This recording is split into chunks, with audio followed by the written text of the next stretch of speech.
Hello everyone, আসসালামু আলাইকুম। Welcome to Naymi cooking house. আজকে আমি আপনাদের জন্য নিয়ে এসেছি টক ঝাল মিষ্টি জলপাইয়ের আচার বানানোর রেসিপি। আজকে আমি যেভাবে আচার তৈরি করেছি, আপনারাও যদি এভাবে আচার তৈরি করেন তাহলে আপনারা জলপাইয়ের আচার সারা বছর জুড়ে সংরক্ষণ করতে পারবেন। কোনো রকম আচার নষ্ট হবে না। আজকের আচারে আমি খুবই কম পরিমাণে উপকরণ নিয়েছি আর খুবই সহজভাবে আজকের আচার বানিয়ে দেখিয়েছি। তাহলে আর দেরি করছেন কেন, চলুন দেখা যাক আজকের রেসিপিটি। এখানে আমি জলপাইয়ের আচার বানানোর জন্য নিয়েছি জলপাই। আমি এরকম বড় বড় সাইজের জলপাই নিয়েছি, আপনারা চাইলে ছোট কিংবা বড় যে কোনো সাইজের জলপাই নিতে পারেন। আর এখন আমি জলপাইগুলো সেদ্ধ করে নেব। তার জন্য আমি কড়াইয়ের মধ্যে দিয়ে দিলাম জলপাই আর দিয়ে দিলাম পানি। পানি দেওয়ার পরে এর মধ্যে দিয়ে দিলাম লবণ ও হলুদ। এখন আমি এই লবণ ও হলুদ দিয়ে জলপাইগুলো সেদ্ধ করে নেব। আমি কয়েক মিনিট জলপাইগুলো সেদ্ধ করে নিয়েছি। আর দেখুন, আপনারা নিশ্চয়ই দেখেই বুঝতে পারছেন জলপাইগুলো অনেক সুন্দরভাবে সেদ্ধ হয়ে গেছে। জলপাইগুলো ফেটে গেছে আর অনেক ভালোভাবে সেদ্ধ হয়ে গেছে। এখন আমি জলপাইগুলো চুলা থেকে নামিয়ে নেব। আর এখানে জলপাইয়ের আচারের জন্য আমি একটি মশলা বানিয়ে নেব। তার জন্য আমি নিয়েছি শুকনা মরিচ, সাথে নিয়েছি জিরে আর নিয়েছি পাঁচফোড়ন। এখন আমি এই শুকনো মশলাগুলো শুকনো কড়াইয়ে ভালো করে ভেজে নেব। কিছুক্ষণ আমি সময় নিয়ে ভালোভাবে মশলাগুলো ভেজে নিচ্ছি। আর এই তো দেখুন, আমি মশলাগুলো ভেজে নিয়েছি। আর এই যে দেখুন, আমি মশলাগুলো এরকমভাবে ভেজে নিয়েছি। এখন মশলাগুলো চুলা থেকে নামিয়ে নিয়েছি। এখন আমি এই মশলাগুলো পেস্ট করে নিয়েছি। আমি শিলপাটায় বেটে নিয়েছি, আপনারা ব্লেন্ডারে কিংবা যে কোনোভাবেই এটা বাটতে পারেন। এখন আমি এই যে যে জলপাইগুলো সেদ্ধ করে রেখেছিলাম সে জলপাইগুলো ঠান্ডা হয়ে গেছে। এখন আমি একটা একটা করে জলপাই ম্যাশ করে নেব। এরকম হাত দিয়ে জলপাইগুলো ভেঙে দিতে হবে। এভাবেই সবগুলো জলপাই আমি হাত দিয়ে ভেঙে দেব। আর এই তো দেখুন, সবগুলো জলপাই ভেঙে নিয়েছি। এখন আমি এই জলপাইগুলো আরও একটু চটকে নেব।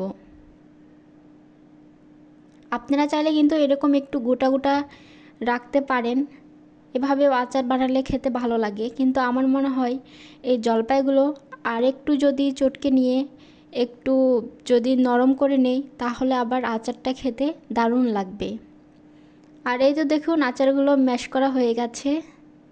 এখন আমি চুলায় একটি কড়াই বসিয়ে দিয়েছি। আর কড়াই গরম হয়ে গেলে এর মধ্যে দিয়ে দিলাম সরিষার তেল। সরিষার তেল গরম করে নেওয়ার পরে এর মধ্যে দিয়ে দিলাম পাঁচফোড়ন আর দিয়ে দিয়েছি 2টি তেজপাতা। এখন এই মশলাগুলো ভাজার পরে এর মধ্যে দিয়ে দিলাম রসুন বাটা। আপনারা যদি রসুন বাটা দিতে না চান তাহলে রসুন বাটা স্কিপ করতে পারেন, কোনো সমস্যা নেই। এখন রসুন বাটা আমি কিছুক্ষণ ভেজে নিয়েছি।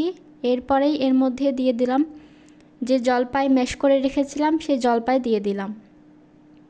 এখন সবগুলো জলপাই দেওয়ার পরে জলপাইগুলো একটু নেড়ে চেড়ে তেলের সাথে মিশিয়ে নিতে হবে। আর এই তো দেখুন, আমি খুব ভালোভাবেই নেড়ে চেড়ে দিচ্ছি।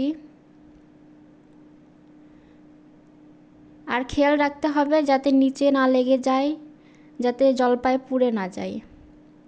নেড়ে চেড়ে দেওয়ার পরে এর মধ্যে দিয়ে দিলাম চিনি। চিনি দেওয়ার পরে আবারও নেড়ে চেড়ে দিতে হবে।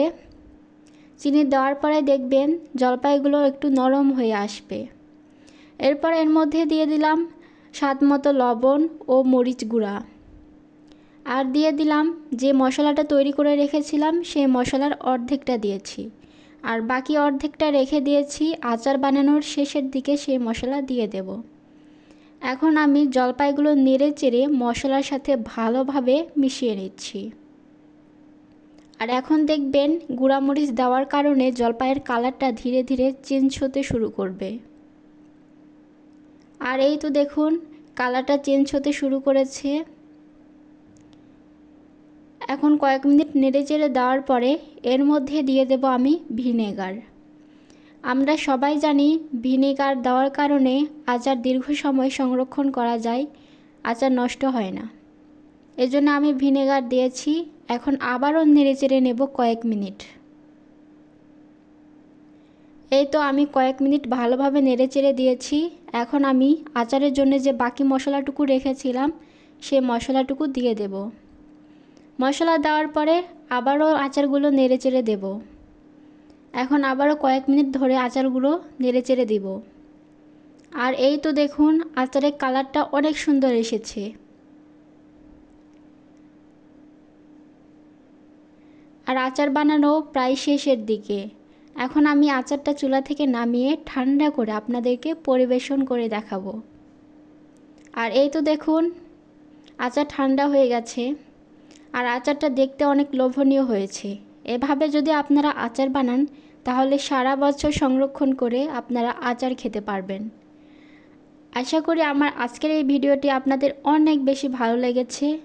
আমার এই ভিডিওটি যদি আপনাদের ভালো লেগে থাকে তাহলে অবশ্যই ভিডিওতে একটি লাইক দিবেন এবং কমেন্ট করে জানাবেন ভিডিওটি আপনাদের কেমন লেগেছে।